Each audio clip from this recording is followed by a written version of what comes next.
Welcome back, Sebastian here. So time for my preview for the British Grand Prix this coming weekend. So I want to start by taking a look at the race result from last year. So Carlos Sainz won his first ever Formula One race, which of course was Ferrari's last race win in Formula One. Second was Sergio Perez, and third was Lewis Hamilton. So that was a really exciting race, probably one of the best races of the season last year. Some other notable incidents from that race was Zhou's barrel roll crash, a very scary crash, and Leclerc basically being screwed over by Ferrari at various points during that race, which prevented him from getting a race win. But that's a whole different story. And of course, Verstappen was leading the race very comfortably for the majority of the first part of the race, and then he picked up some car damage, basically picked up Yuki Tsunoda's floor, and or his front wing, and basically his car turned into a backmarker and he finished in 7th, I believe. Of course, the race was also interrupted by some protesters, so hopefully no protesters on track again this year. So let's take a look at the tire compounds and the schedule for this weekend next. So the hard C1, medium C2, and a soft C3, so the hardest three tires in the Pirelli range. I know they brought a C0 compound this year. It doesn't seem like they're using that this year. And of course, one really important thing to note about the tires for this weekend is that they're actually a new tire construction. So for those of you who were watching a long time ago, back in 2013, maybe you were having flashbacks to Pirelli bringing a new tire spec after Silverstone, and then Seb Vettel and Red Bull dominating and winning the remainder of the season.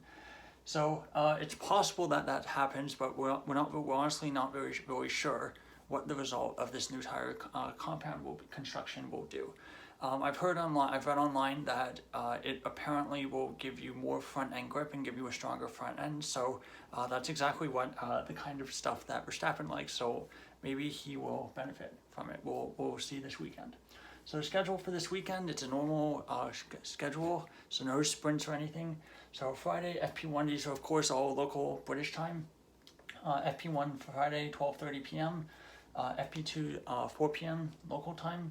Then on Saturday, we have FP3 at 11:30 in the morning and quali at 3 p.m. And then of course the Grand Prix on Sunday is also at 3 p.m. So let's see. So I think I'll just talk a little bit about the circuit next. So of course, it's a track that's known for being very hard on the tires, very high speed, and there's lots of very high speed corners. So that means that it should be very similar. I think it should be similar to the new Spanish Grand Prix layout with the chicane removed. So I expect some of the teams that did really well in Spain, so Red Bull, of course, and Mercedes, I expect them to do well. And that's exactly why I predicted a Verstappen win, with Hamilton second and Russell in third for this weekend's Grand Prix. Of course, one of the other really great things about this track is that there's lots of different places that you can overtake. Overtaking, of course, is possible into Village, turn 3, as well as down the Wellington Straight, or I guess, no, that's not the Wellington Straight, is it? I believe it is. I honestly don't know the corner names well enough. I know one of the straights was renamed the Hamilton Straight, so honestly I can't remember which one that was. But anyway, Brooklands can also be another overtaking opportunity. Of course, if you're feeling really risky, you can try for a move in Copse, just like Lewis Hamilton did in 2021. Of course, Charles Leclerc also made a move there last year, and it worked very well. But of course, it's really high risk, high reward. Before you get into Meggetts and Beckett's, and you get another opportunity down at Stowe.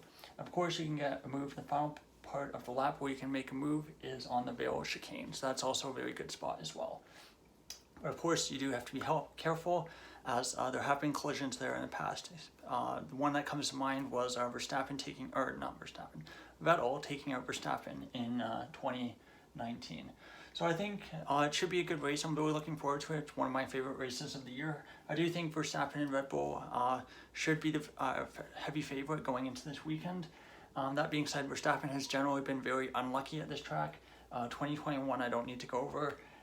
Last year with the damage. He of course did win here in 2020 during the 70th anniversary race, and there's a lot of special circumstances there. But he did beat the W11 that weekend, so really impressive win by him then. I think Mercedes, they've done really well on these with high-speed corners, like we saw in Spain, and both Hamilton has a very good record around this track as well. Ferrari has looked better recently. Their one-lap pace, I would expect, will still be pretty good this weekend. I am a bit concerned about their race pace and their tire management, though. Earlier in the season, when we had the harder compounds of tires, their race pace was not great, even though the qualifying pace was there. And for Aston Martin, I don't really expect a lot from them this weekend. Their car is really good with traction and really good with low speed corners, something that this track does not have a lot of. So I don't expect them to do particularly well this year, and I do expect them to be the fourth best team, if not potentially being very in the same range as the Alpine and the McLaren if they have a really good weekend. So that's all for my preview for the British Grand Prix. I'm really looking forward to it. And of course, there's going to be Formula 2 and Formula 3, so there'll be a full slate of car racing for those of you who like watching that all day long like I do. So thank you so much for watching. Please like and subscribe if you want to see more content from this coming weekend. And thank you so much for watching the video. Goodbye.